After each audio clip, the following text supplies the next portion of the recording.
इनकी बड़ी ताकत है, ये बड़े ताकतवर है। अगर आपने इनकी बात नहीं मानी तो आज ये आंदोलन जो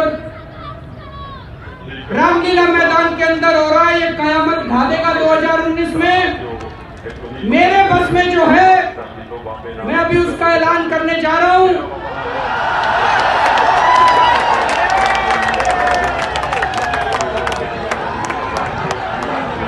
आज दिल्ली विधानसभा का स्पेशल सत्र बुलाया गया है।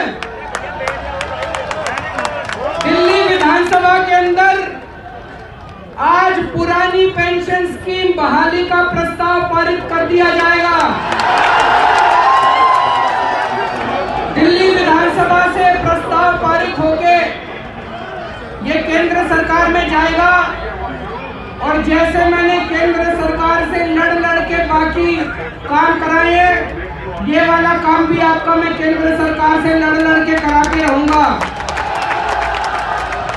दूसरी बात, मेरी जिन अन्य राज्यों में मुख्यमंत्रियों से जान पहचान है, मैं ममता बनर्जी जी से बात करूंगा, मैं चंद्रबाबू नायडू जी से बात करूंगा, मैं केरला के मुख्यमंत्री से भी बात करूंगा, मैं कर्नाटक के मुख्यमंत्री से भी बात करूंगा।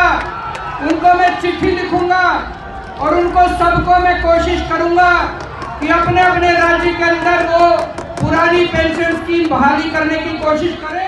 लागू करो, लागू करो, लागू करो, पुरानी पेंशन लागू करो, लागू करो, लागू करो। जिंदाबाद, जिंदाबाद, जिंदाबाद, जिंदाबाद, जिंदाबाद। सरकार से जवाब नहीं है। सरकार के कर्मचारियों का, राज्य कर्मचारियों का, शिक्षकों का, पैरामिलिट्री के साथियों का ये कलेक्ट्रेट लेके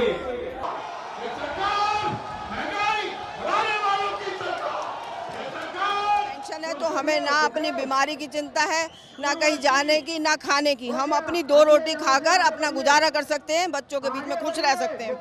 आने वाले बच्चों के लिए ये जो 2004 के बाद की पेंशन बंद कर दी गई है, उन बच्चों का भविष्य क्या होगा आज हम सोचते हैं कि अगर हमें देखकर अगर बच्चे खुश होते हैं, कल आने वाले टाइम में उन बच्चों को कोई भी ठीक से रखेगा नहीं, उनका बुढ़ापा खराब होगा। और क्यों ना दे, जब एमएलए एमपी सबको इतनी अच्छी पेंशन मिल रही है तो हमारे कर्मचारियों के साथ ही क्यों ऐसा हो रहा है। सारा यूथ, सारा पुरानी पेंशन वाले, नए पेंशन वाले, पूरे कर्मचारी अब एकजुट हो चुके हैं। देश पर वही राज करेगा जो पेंशन की बात करेगा। अगर पेंशन नहीं तो देश पे राज करने वाले को बदल देना। तो ये सैलाब आया है ना कि हम सरकार को बोलेंगे कि समंदर को बड़ा गुमान था अपने सैलाब को देखकर, अपनी सुनामी को देखकर, लेकिन हमने भी ये ठान लिया कि हमारी कश्ती वहाँ ले चलो जहाँ सैलाब आया है। तो ये जो हमारी कश्ती है ये चुनौती है सरकार को कि अगर हम लेके रहेंगे तो ओपीएस लेके रहेंगे, आज नहीं तो कल जरूर लेके रहेंगे, क्योंकि अगर हमें ओपीएस नहीं तो वोट नहीं। तो ये आने वाली सरकार जो हमारी चुनाव होने वाला है 24 में, उस पर ये वो सतर्क हो जाए कि हमारा एक एक जो वोट है वो सिर्फ ओपीएस पे ही पड़ेगा, ना कि एनपीएस पे।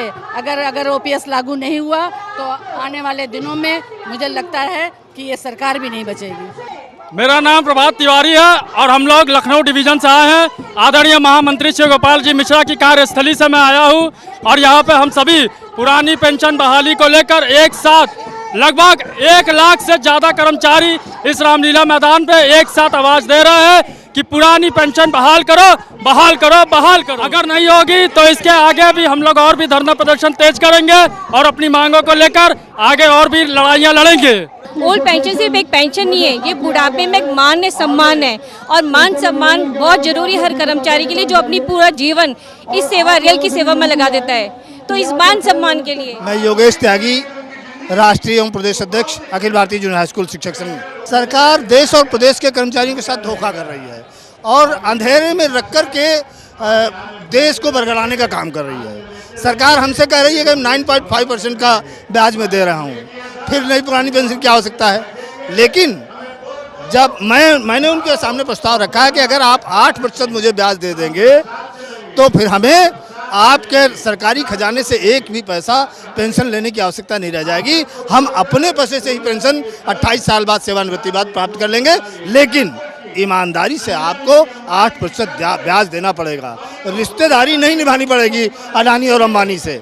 हमारा एक IBRF कंपनी है जिसमें हमारे कर्मचारियों शिक्षकों का पैसा काट करके 16,000 करोड़ उस संस्था में लगाया गया। वो संस्था एक बार डूब गई, 2 बार डूब गई, 3 बार डूब गई, 12 बार वो संस्था डूब गई है और अब भी पैसा उसी में लगाया जा रहा है। अगर सरकार उसके साथ कोई रिश्तेदारी निभाना चाहती है तो अपने पैसे से निभाए। उत्तर प्रदेश और देश के शिक्षक कर्मचारियों के पैसे से रिश्तेदारी हम कतई नहीं निभाने देंगे। आने वाले 2024 में या तो पुरानी पेंशन बहाल करेंगे या मैं वोट बैंक की ताकत बनकर पूरे देश में इनको दिखाने का काम करूँगा। इनमें रेल के लोग हैं, डाक के लोग हैं, प्रतिरक्षा के लोग हैं, इनकम टैक्स के लोग हैं, केंद्र सरकार के कर्मचारी हैं, राज्य सरकार के कर्मचारी हैं, शिक्षक हैं, कारपोरेशन के लोग हैं, तमाम लोग इसमें शामिल हैं। 1 लाख से ज़्यादा लोग शामिल हैं। कि जो नए पेंशन है उसमें 3,000, 2,000, 400, 500 रुपये पेंशन मिल रही है। उससे किसी का काम तो चल नहीं सकता, तो इसलिए अब दिक्कत है हम लोगों के सामने और इसको अब हमारी समझ से कोई बर्दाश्त नहीं कर पाएगा, क्योंकि जो लोग रिटायर होने वाले लोग हैं या रिटायर हो रहे हैं, अगर उनको 2 जून खाना नहीं मिल सके तो उनके सोशल सिक्योरिटी नहीं हो सके तो उसको कौन बर्दाश्त करेगा। लोगों के अंदर इतना आक्रोश है। 14 लाख बच्चे खाली केंद्र सरकार में, 9.5 लाख कर्मचारी सिर्फ रेलवे में ऐसे आ चुके हैं बच्चियाँ जो कि नई पेंशन स्कीम की जद में हैं। उनके दिमाग में टेंशन है कि हम रिटायर होंगे तो क्या होगा। तो ये परिस्थितियाँ हम लोगों के सामने है। अगर हम इसको आगे ठीक नहीं कर पाए तो बड़ा नेचुरल है कि हम समझते हैं कि एक बड़ा संघर्ष। ऐसा नहीं, उत्तर प्रदेश जो अन्य राज्यों में लागू हुई, उत्तर प्रदेश में राज्य कर्मचारी संयुक्त परिषद के अध्यक्ष आदरणीय तिवारी जी के नेतृत्व में हम लोगों ने 2018 में आंदोलन किया। उसका परिणाम है कि उसके भय से अन्य राज्यों में पेंशन लागू हुई। लेकिन अब आदरणीय तिवारी जी का, हमारा आदरणीय शिवपाल मिश्रा जी का ये उद्देश्य नहीं है कि राज्य बहाल हो। हमारा सबका ये उद्देश्य है कि PFRDA बिल जो किसान कानून जैसे वापस हुए, ऐसे ही PFRDA बिल वापस हो और पूरे देश में पुरानी पेंशन बहाल होनी चाहिए। और अगर नहीं करते हैं, जैसा आपने कहा, पूछा कि इसके बाद क्या करेंगे, अगर ये पुरानी पेंशन बहाल नहीं करती है देश और प्रदेशों की सरकार, तो आने वाले 2024 में ये मंच वैसे निर्णय लेने के लिए हम लोग तैयार हैं। अगर नहीं मिली तो निश्चित तौर पर हम पूरे देश में उत्तर प्रदेश का शिक्षक कर्मचारी वोट बैंक करने का काम करेगा और राजनीतिक निर्णय लेने के लिए मजबूर होगा। निश्चित तौर पर भारत बंद होगा, जबरदस्त हड़ताल होगी देश में। हम नहीं चाहते टकराव, हम नहीं चाहते देश की जनता को तकलीफ पहुंचाना, हम नहीं चाहते देश की अर्थव्यवस्था को खराब करना, लेकिन अपील करते हैं सरकार से वो हमारी बात को समझे और पुरानी पेंशन बहाल करें।